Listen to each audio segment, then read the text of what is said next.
I'm sorry. Let me try again. That was a quick pivot, sorry. You know, sometimes the green room is just, it's so powerful that I think, why are we even doing this? You know, but there's so much that goes on in the green room. We should just end at that. Hello again, everyone. Welcome to episode 102 of Genn and Millie, where a Gen Xer and a millennial share the strength-based perspective through which they view the world. We're your hosts, Allison and Tess.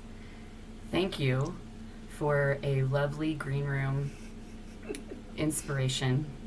Of course. This morning. Of course. It's 9-ish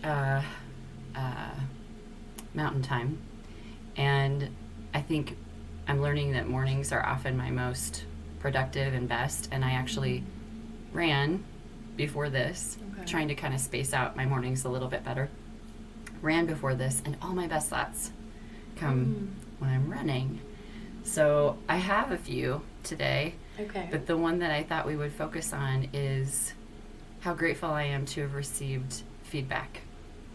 I think we talked about this on a previous episode. It's been a bit, but I recently had the opportunity through Wild to do a 360 feedback, and I chose about 14, 15 people to be selected to give me meaningful feedback. And that experience was, as I like to say, nothing short of magical. That's awesome. Tess happened to be, of course, one of the people that I chose to be part of the survey. And so I thought it'd be fun for us today to talk a little bit about what that was like to receive that feedback. Sure. I will say brave is a really important word, and what it was like for Tess to provide it. And I think brave is a really important word. I was curious when this initial survey went out if the people that I chose would be honest. I chose well. And I found some really strong, consistent messages. In the space of receiving that feedback, which was in lovely, sunny space with my strengths coach and someone who is truly a guide to me, I was able to hear the feedback versus reading it. So first and foremost, I want to note that it's a new adventure for me to ask for what I need. And in that space, we were provided feedback, beautiful little word cloud. We'll talk a little bit about the process here in a second, but a word cloud of me at my best and a word cloud of me at my worst. And I knew, watch out of my communication and woo, is that I would go right to what was wrong. So I asked for what I needed, and instead of reading it, I asked Kristen to read it aloud to me. And we went as far as to sit back to back, so I couldn't see her face, and I could just hear her voice. Kristen was my strengths coach for the course of about a year and a half as I was getting my CSBE. We were never in person. We were never on Zoom. We were always just audio. And so her voice is very important to me, and I'm very honoring of the senses. So I knew that receiving it from her voice would help it to land in a place that I could hear it. And it was a powerful experience for both of us. We both cried throughout. And as my daughter predicted, the good stuff was the hardest. The me at my worst was not a surprise at all. It's probably words and phrases that I've used for a bit. Sure. But it was really important for me to sit in and understand how my energy affects others. I also think one of the things we want to chat about today is who are those people that we give voice to or allow their voices to be heard in our world. What voice are we giving the most credibility? And in some respects, I've not always chosen well there. And that was clear in the feedback. So I'll start there. We never do this in a linear fashion. But I'm so grateful that I did that. I wasn't sure what it would feel like to hear the ways that I show up in the world, if it would, I knew it would be hard, but I don't know that I understood how important it was for me, my growth, my personal growth. Mm. That's awesome. When you think about, so what led you or what process did you undertake in order to select the people that you solicited feedback from? How did you make that decision? You have a lot of people in your life, right? I have a lot so of people in my narrowing life. it down to 14, 15 people, Mm-hmm. I can imagine was probably pretty tough. It was. It was also important for me. I didn't want anybody to blow smoke up my. I wanted honesty. Prior to that, I'd kind of started to get in the space of asking for feedback, and so I asked for feedback in a recent moment in Rapid City. I asked our friend JC, you've experienced me now for a couple of days here and teaching and training and using my voice in a variety of settings. Mm-hmm. I would love feedback. Yeah. And I've also started to ask for that in different ways. And so when it came down to choosing, I wanted it to be honest and real. Mm. So of course I chose people that I trust, but also people that have known me for quite some time.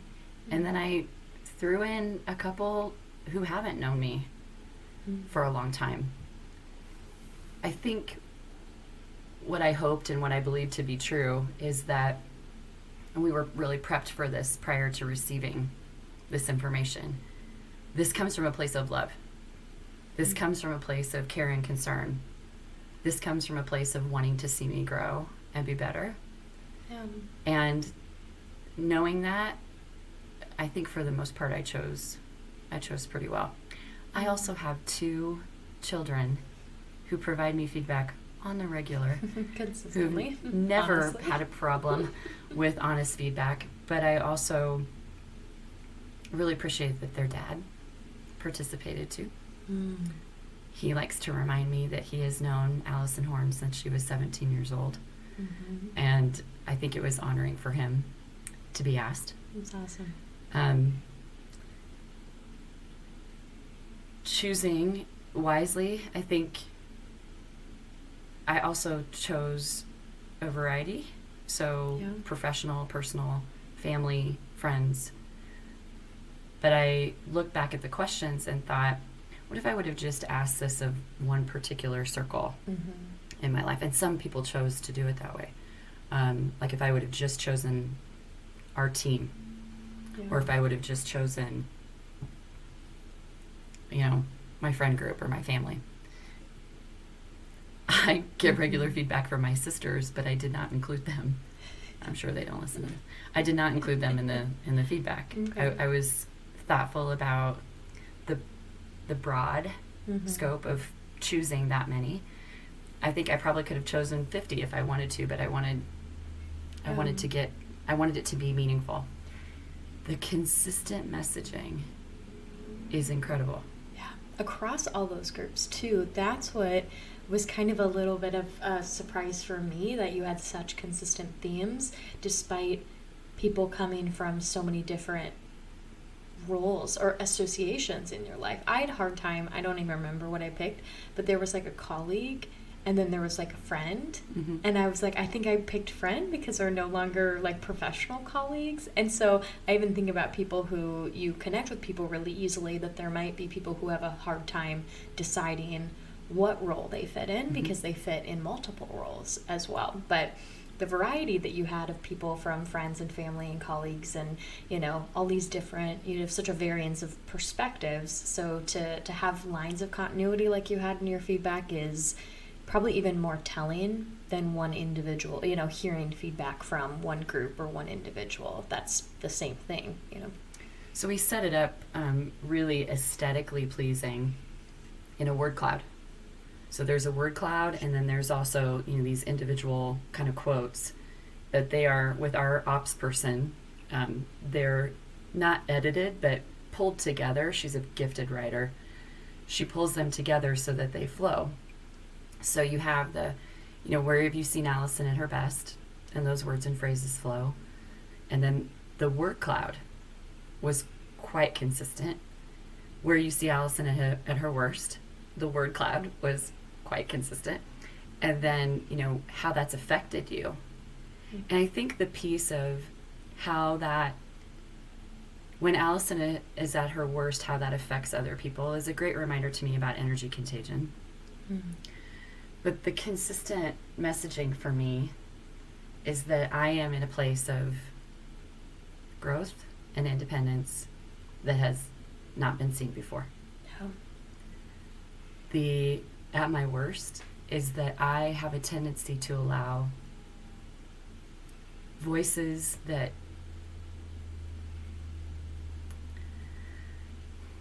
I have a tendency to get stuck around the opinions of those who maybe don't have my best interest, or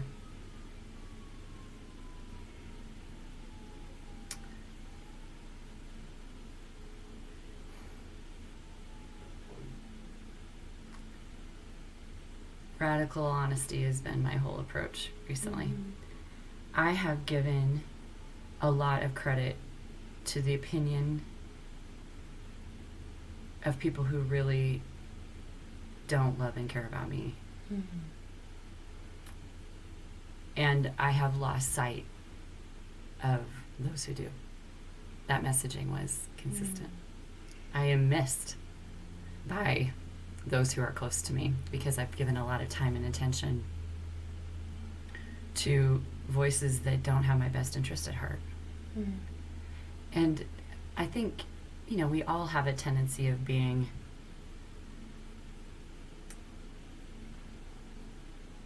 blind to that. Yeah. But when you have feedback that is a consistent message from basically 14 people, 15 people, about my giving of myself, my time, my energy, my love, my effort, where it is not wanted or received or valued, that was a bit hard to hear. Yeah. Not that I didn't know it, but definitely a challenge to hear. It made me think of our friend Jerlene. We're just Jerlene quoting away today. Totally. We had some Jerlene quotes in the green room. Who is worthy of you? So yesterday was a great example. Last year, again, I've had a really great year. And I texted my Katie, who's my hype girl, and I said, I'm just going to own that the last 7 days, these are some of the things it's out of my dreams wild that I've done these things. And within hours, I was really broken and crying. I don't like to do that, but really emotional and sad and hurt and disappointed because someone else flippantly hurt my feelings. And I put their voice way up high as if it really matters. And I've really started to investigate, why. Why I would desire a deep connection from someone who makes me feel so very alone.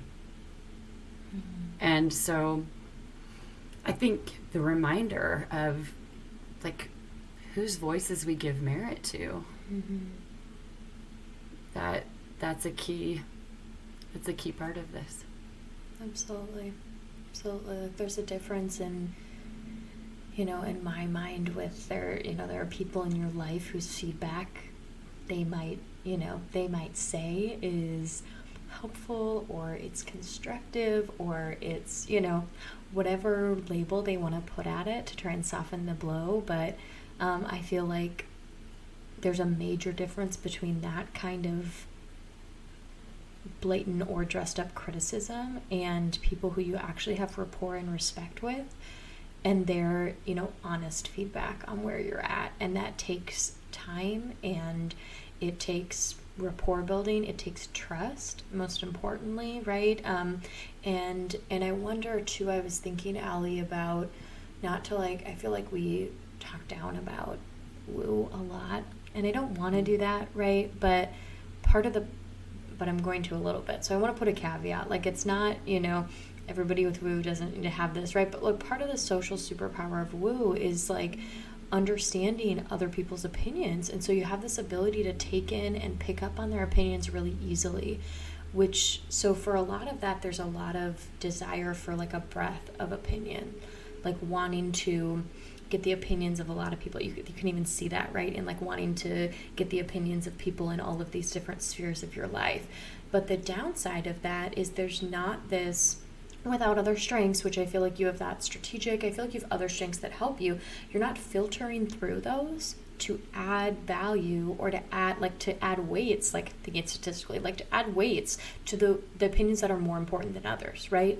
There's a lot of the woo is about being able to connect with more and more people. So there might be this tendency to lean towards gathering more and more feedback and not necessarily taking the moment to critically examine, is this additional person's feedback that I got great? I love that they gave me their feedback. How does that compare with this person who's known me since I was 17, right? And am I putting those opinions at an equal footing in my life, right? Which, so I'm coming at it from a relator's perspective, and as we've talked about with Enneagram, the 8 Challenger, and I'm just F you if you don't know me. Your opinion does not matter because you don't know who I really am. Versus those people that are in my tight circle, I value and take very personally feedback that they've given. And I had this recently. One of my close friends here in DC gave me feedback about how I'm prioritizing my time and responsibilities, and asked me some really meaningful questions about if you were still in Omaha, if this is what your life looked like, would you be allocating your time in the same way? And that hit me very meaningfully and very deeply. And now I have been very mindful of adjusting my schedule and adjusting my priorities in response to that feedback. Mm-hmm. If someone that is on the periphery of my life, that is on the edge, gave me that feedback, I'd be whatever. Yeah, exactly. I'd be that's great that you have that opinion, but you don't know me. You don't know how I spend my time every day. You don't know, my priorities might be my priorities, or that my priorities are my priorities, right? You can place value or judgment on my priorities, but if you don't know me and you're not a part of my inner circle, I'm not carrying your weight at the same level. And I have that really high relator that I default to. It's not in my top 10, but I feel when it's meshes so well, it's 11 for me. It meshes so well with my relationship building themes in my top 10 that I feel it comes out really strong, especially when it comes to things like this, right? Of evaluating, I want the people in my life to be super honest with me. But by people in my life, I mean the people in my circle of trust, not Joe Schmo or an undergrad in my stats class or someone I randomly connected with on LinkedIn or somebody from high school that I haven't talked to in 15 years. It's one of those things that for right. me, the people whose feedback matters, there's a very, they're even in the same ballpark of the people that are in my circle versus the people that are not in my circle. And I feel that's a major difference in how one approaches feedback based on their strengths. There's not good or bad, but when it comes to something like this where you're receiving really in-depth feedback, taking the step back to say, how am I weighting? How am I differentially approaching? And I know this process is a blind process, right? So you don't know who's giving you what feedback, but even knowing who's in your pool of people who've given you feedback, but then also feedback outside of 360 to say, okay, this person is telling me this. This person said this thing that was upsetting, that upset my entire mood, this elevated place that I was in, right? How much am I going to let that actually affect me? And how much can I say I'm going to let it roll off of me because that person does not have a valuable place in my life, or they've shown that they don't deserve a valuable place in my life because of their actions towards me? So, and I know we've talked about this before, but I look back at the most successful relationships. I don't care if that's in the workspace, in a friendship, in a romantic relationship, in a family, it comes down to mutual respect. And, you know, and we talked a little bit about attachment styles and, you know, all those things here, but I'm a big fan of the TikTokery because, you know, you can about imagine what my For You page shows up with. But I heard recently, there's been a couple of these where they talk about a short-term relationship or a relationship that didn't seem as meaningful to have wrecked them more than any other, you know, like, and I mean, geez, we're in this space, it's not like people don't know. Like the end of my marriage and then the end of a relationship that was frankly toxic, both of them being toxic, but the... Like your marriage, you're not going to label that toxic? Sorry. Well, but I mean, I was wrecked by the end of a 3-month relationship. Wrecked. Yeah. And I think what it reminds me of and points to is what's unhealed from something else that, you know, kind of gets lumped into the feelings of that moment. But also, I think part of that, I just want to add, isn't necessarily an apples to apples, because part of a short term, like a 3 months, is all of the potential and the hopes and the dreams that you had that were unrealized because it was ended earlier than you thought. You know, not that you have unrealized hopes and dreams in a marriage, right? But like in that point, you've exhausted all options, you know, and you've probably let go of dreams earlier before the relationship itself ended compared to you know, you didn't have time to actualize any dreams you had for your 3-month relationship. Well, and it did a lot to self-trust. Yeah. So to have trust wrecked and then think, okay, to walk into something and be very upfront with, look, trust is going to be a thing. This is really important. And then just have that pummeled and shattered. And I think one of the things I'm learning about my connectedness, you'd just be surprised at this, there's like truth in it. There's these pieces of truth in it that I need people to understand about me. If you are going to create some kind of magic or magical vision, and then you just act like, oh, you know, whatever, didn't work, that will really affect my ability to not just trust you, but trust myself. Yeah. So and again, you know, in the feedback, this is not limited to just, you know, 1 or 2 situations. Yeah. But the piece that I think will resonate with me forever was my gratitude for the honesty of those who chose to participate. It was modeled to me right away. Hannah, who's part of our group, said, you know, I'm sending a thank you to everyone immediately. And I thought, oh, you know, I was like, should I not? I didn't want to make it feel uncomfortable because you knew you had said like really truthful things about me. But oh my gosh, resounding sort of that feedback of, I was honored to do it. What an amazing process. I'm so glad you did this. Des Moines said to me after he completed it, he said, that was probably some of the most honest and meaningful feedback I've ever been able to give. And I don't know if it was the way the questions were framed or if it's just that our dialogue is so back and forth all the time where we're giving each other feedback quickly, that to have it more in a format was different. But to sit with it, Kristen told us, she's like, there'll be weeks. This isn't a one-day sort of reflection. There'll be weeks. Absolutely. And it keeps popping up. The things just keep popping up. And I loved the advice I was given. It was, and again, I mean, just put together aesthetically beautiful. But I did want to read the questions that we give, and want our listeners to ponder. Who could they choose any of these questions in a meaningful way and ask? 12 questions. In what ways, if any, have you seen Allison grow or improve over the past 6 months? That was what put Kristen read it. She cried. I bawled my eyes out. In 3 words, describe Allison her best. In the last 3 months, what percentage of time do you feel Allison has demonstrated these 3 qualities? What is Allison's impact on you when she's at her best?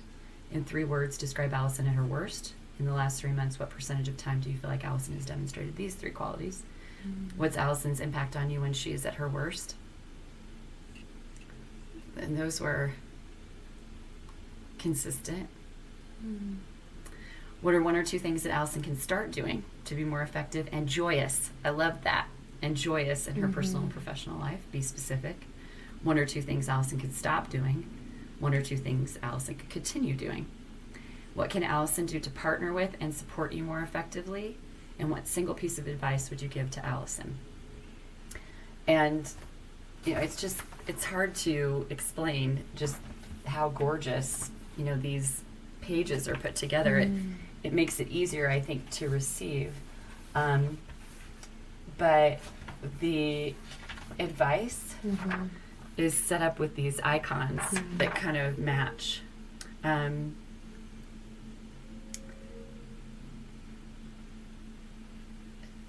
This is really good. Take things slower. The future you want for yourself will come one day. Take a second to respond. Listen effectively. The world needs more of you. Tell your story. Love and respect yourself first and foremost. Trust. Keep living your best life. It's impossible to sit with that and just not. Yeah. I'm just grateful that I did it, and it's given me some really important perspective. And grateful that you participated, but a reminder to me that I miss all of you. I've been distant from a lot of people who matter to me. And I think that's, some of it's out of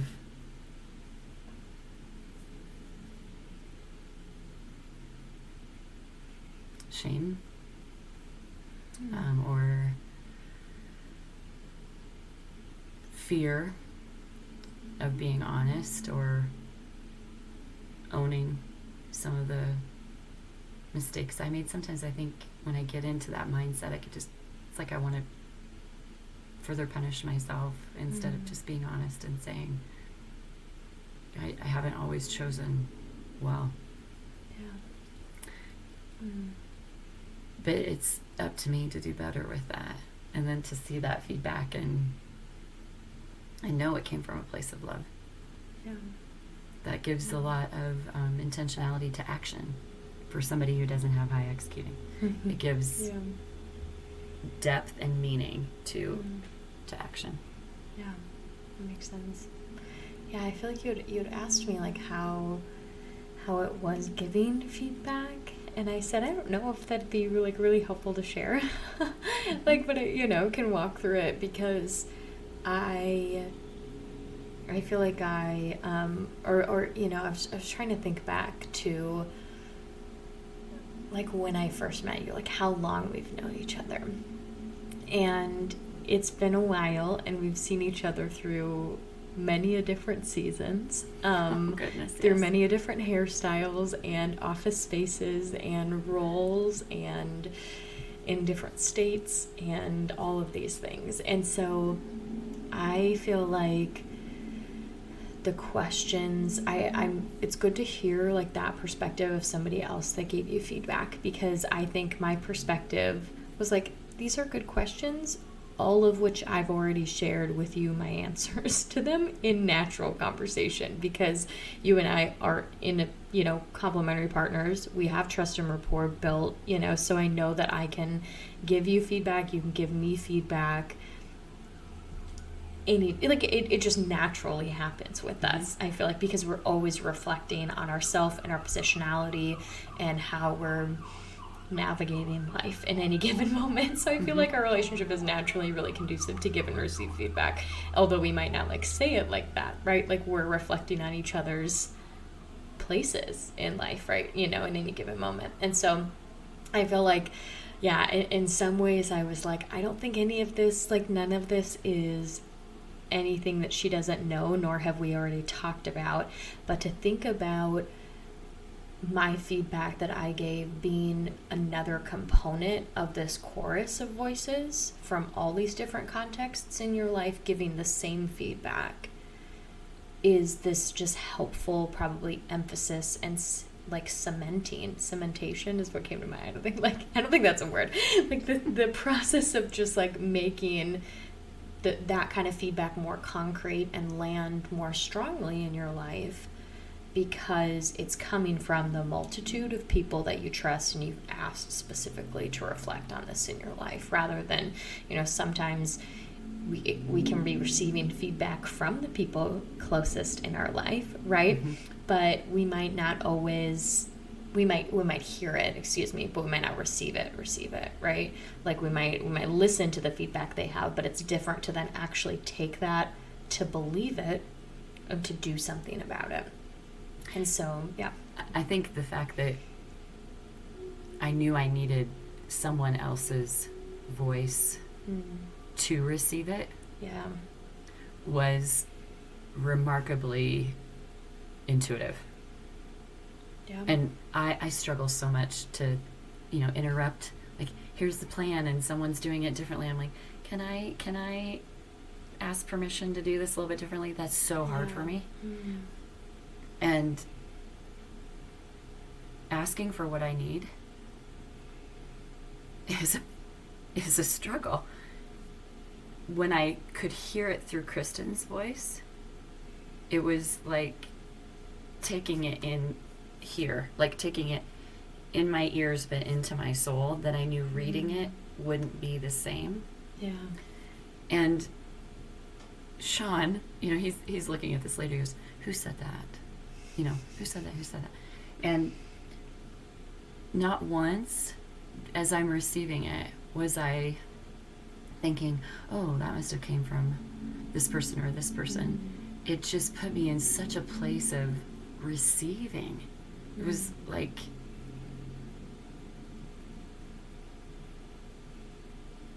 have you ever had a voice, you hear a voice that tells you the direction, or don't go this way, or intuitive voice? Everything about that feedback felt so genuine, and my reception to it just felt divine. It wasn't, oh, I think maybe Tess said this, except for the big word that we thought you used, and now I really don't know who used that big word. I did not. It's a great word. I'm going to employ it from now on, but I did not use it for your feedback. Nobody in our team knew what it meant, so I was like, that must have come from Tess. I also think I envisioned people responding.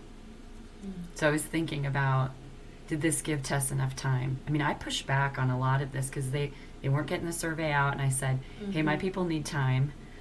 I will say I turned it in, I think, the morning after it was due. I needed the reminder, and I looked at the questions, they're probably a blank survey, I don't know how it works, because I opened it, and I'm I needed time to process the questions and to say what would be, I can give you a lot of feedback, Allie, but what would be the most meaningful feedback for where you're at right now.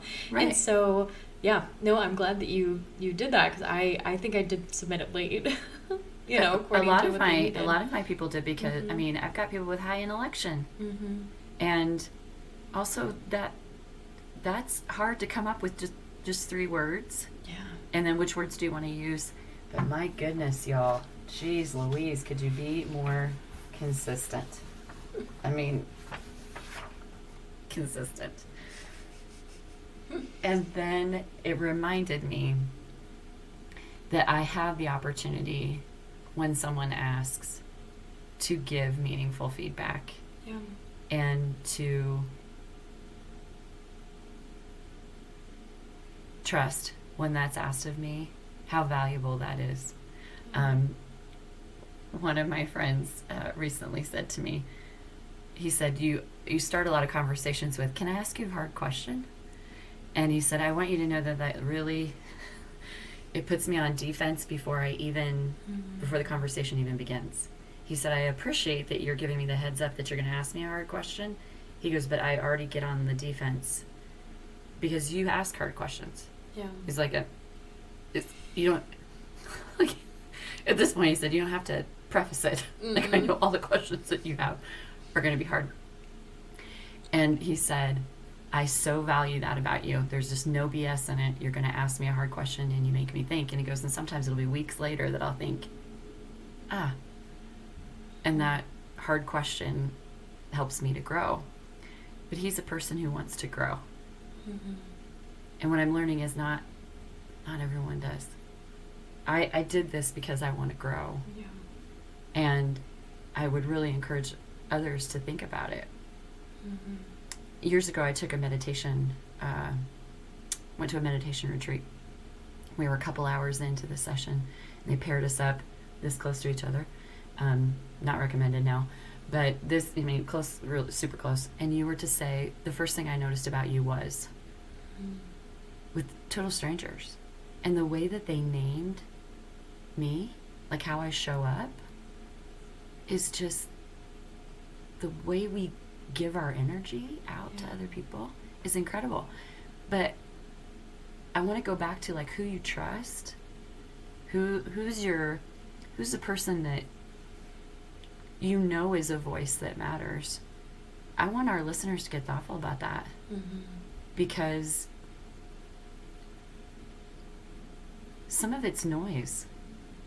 If it's coming from someone who doesn't have your best interest at heart, and someone who takes advantage of you, or someone who doesn't care how they affect you, that's noise. Mm-hmm. And a meaningful voice is the kind of person that you can text and say, I rocked this today, and know that they're going to be as excited about it as you are. Yeah, for sure. That's good. I think about, we've talked about the activity of your board of directors, and I think that's probably a helpful one in this context that we could link a PDF to or something in the show notes. I think it's a really helpful activity. The one I was also thinking of is I was trying to remember, and you probably can name or know exactly. I don't know if it's an activity. I'm trying to remember like what the name of it's called. I did it at a retreat. I don't think it's Gallup. I don't think we did it at Teammates. But it was like you're like a universe of connections, like almost connection mapping. And it's like in the center is you, and then you have like these nested circles of like the small circle around you, right? And then you have a slightly larger circle, then an even larger circle, and then you have like your whole universe of connections, and then the connections that your connections have, right? And it's in some ways... We did that at Teammates. Do you remember who it was with? It was an outside group that came in. It was, okay. We'll think on that. Was it Inclusive Communities? It might have been. It might have been, okay.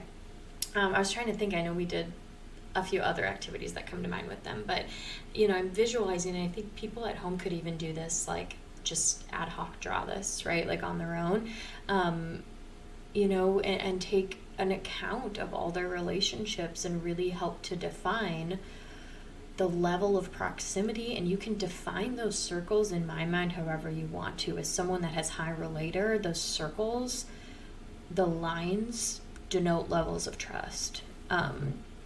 And I think it's probably true for a lot of people, but if it's rapport, which is a similar concept, if it's just relational closeness, if it's level of love, if it's level of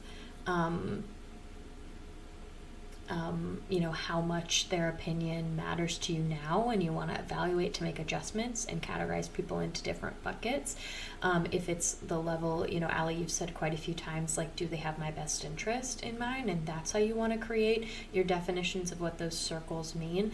I think it's helpful to take an accounting, because, when you see, it's almost a way to look at and identify the people whose voices are louder than they probably ought to be in your life. Because if you have mom in inner circle, and then you have a person you met a few weeks ago, and you're like, gosh, I feel like I'm taking into account their opinion as much as I am my mother's, or whoever you have in your inner circle, right. Your partner, or whoever, your best friend, right. Your closest coworker, that's really helpful in evaluating and maybe saying, where do I need to reevaluate what level they're at, right? A level of love or trust, or however you define those levels. So I think it's easy to for us to talk really abstractly about this, but I think the best way to really understand where people's opinions are maybe misplaced, or you're giving more merit than you ought to certain people, is to really look at them in relativity to other people in your life that have been around a lot, that are in your circle of trust. And you're saying, okay, if Allie in my circle of trust gives me this opinion, and I'm equally weighting the opinion of this person I met a few weeks ago, or this person I know superficially or only through mutual connections, right? Then that's a place where maybe I need to evaluate, either by maybe thinking less or letting the opinion of the latter person roll off my back, or by elevating and truly believing the feedback Allie gives me, right? There's two ways to adjust people's levels, right? It's not simply to maybe reduce, if this makes sense, now I'm talking even more abstractly, not simply to reduce the person that you just met a little while ago, but it's also to elevate the voices and actually believe and receive the feedback of the voices that you should be believing. And I think that's probably something a lot of people also deal with. The feedback we receive, if it doesn't match our internal dialogue, right, our inner voice dialogue about ourselves, sometimes we let it, especially with that good feedback, we just let it roll off our back, right? Mm-hmm. Mm-hmm. When, knowing who is in your circle trusted of friends and saying the feedback that they give me, I'm going to actually truly believe that, is helping to match how you show up in the world with your inner critic of how you're not showing up good enough or well enough, or in the places that you need to, or you're showing up in too much of a way, right? Our inner reflection of self, and we talked about this analogy before, is looking at a clouded mirror or a foggy mirror or a dirty mirror, right? And part of the magic, to use your word, that is receiving feedback from people that are in your circle of trust and in that highest level, right, is to be able to clear off the mirror a little bit more, because they see how you show up in the world. You're judging yourself based on your inner thoughts and intentions and how you ought to show up. They're giving you feedback based on how you're actually showing up in the world, right? Yes. And between those two is where we find a true sense of self, right? We tend to be way too harsh on ourselves internally. And so by matching that and trying to find middle ground between the perspective of our trusted people and our inner self, right, is where we find probably closest to our truest form of self. Yeah. We talk about this all the time when we coach. We tell people to think about who's on your board of directors, and should they be given an emeritus position? Should they be on the board at all? And I have given presidential powers to some people who were not deserving of that, and who took that role from their own point of ego over the care and concern of the best for me. But when you I think that's part of the reason that visual works so well for people. Yeah. In Wild, we use the 12, the support circle. Who is your anchor, who is, the muse, who is humor, who is heart. And I think about that a lot, because that sense of knowing, who's on your personal connection circle, but then realizing where you land too.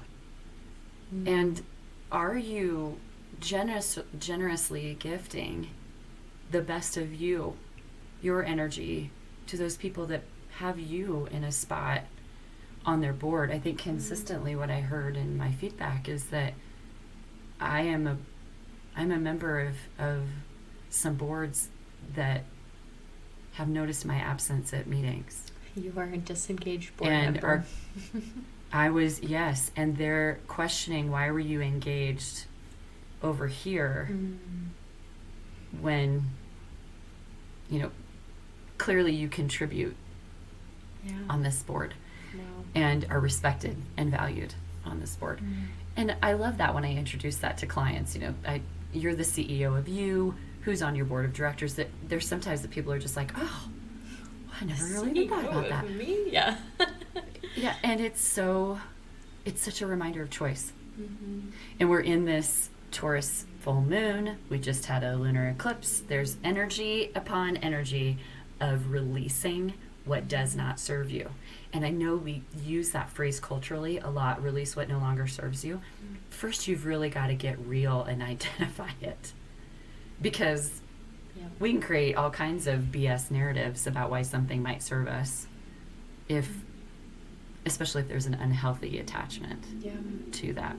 For sure. And I'm preaching to my own choir there. And I think that goes to show, too, that people that were on your board of directors 3 years ago, 5 years ago, might have reached their term limit. That just because they're on your board of directors in one season doesn't mean they need to, nor they deserve to be on your board of directors indefinitely in an emeritus status, right? Like, that yes, there might be people that are on your board of directors for your life or for their lifetime, Yes. But there might be people that are only in temporary appointed positions to the board. And I think I'm learning that a lot of people do the release well. I don't. And the releasing of others or being released from your duties? Okay. Both. But you have to get really honest with yourself about that. I mentioned that we did our natal charts as well. I am just Aquarius, in like 3 different houses.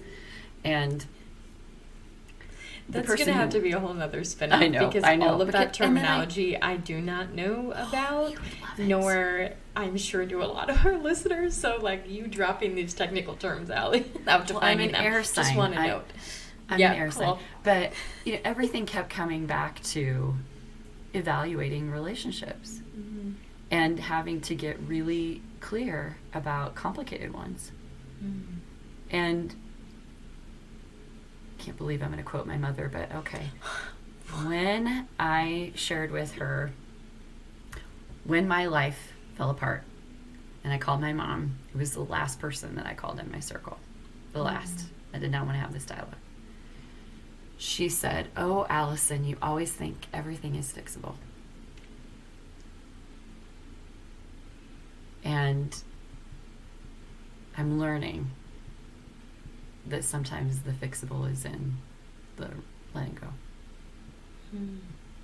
And I just remember I was pissed that she said that. I'm like, excuse me, but my life was just wrecked. I would take just a scotch of empathy here. But it was solid advice. Not even advice. It was a solid statement that I have reflected upon for a long time. So in my feedback, there are solid statements that I will be reflecting upon for quite some time. And so if you, as a listener, were part of my feedback, thank you. Tried to thank each of you individually, but I also want to thank you as a collective. And for those listeners who are curious about it, I would encourage you to, it could be even a dinner time conversation. What are 3 words that describe the way I showed up today? It could be a check-in for an employee and a manager. What are 3 words that describe the way that my energy has affected you this week? It's going to become much more important for me to reconnect with the voices that matter. That's good. Wow. Thanks for great. being one of those. And in this space, Of course. all the time.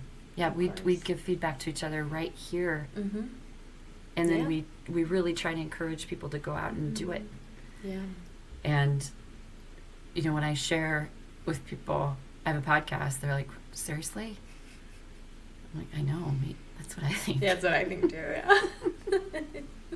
That's so funny. That's great. Oh, I love that. So, yeah, I feel like we've had a few recent episodes about feedback, but I think that this is really helpful to hear really practically a breakdown of you going through this formal process and the fruit that it's brought into your life, and then how we can just be better about incorporating that kind of feedback or seeing dialogues that we do have in as feedback, or incorporating questions. You know, it doesn't have to be a formal process like 360, right? But just like you said, asking those sorts of questions around the dinner table or in conversation or with your manager or people that you manage, incorporating those sorts of intentional questions in order to receive some feedback is always helpful to get a clearer image of who we are and how we show up in the world. So I love that. Awesome. Well, I will wrap us up today. Before we do that, if you made it to this part of the episode, I do want to give a little bit of a foreshadow of a future cast. Our next episode next month, we will have a special guest. So excited. So to be sure you tune in to that episode when it drops. We're super excited to have a guest joining us for some great meaningful conversation. I'm excited. Awesome. Well, thank you everyone for tuning in to episode 102 of Genn and Millie. If you enjoyed today's conversation, consider sharing this episode with a friend. To interact with us and share your responses to the questions that we pose, the best way to do that is by giving us a follow on Instagram at Genn and Millie. That's at GENNANDMILLIE. Until next time.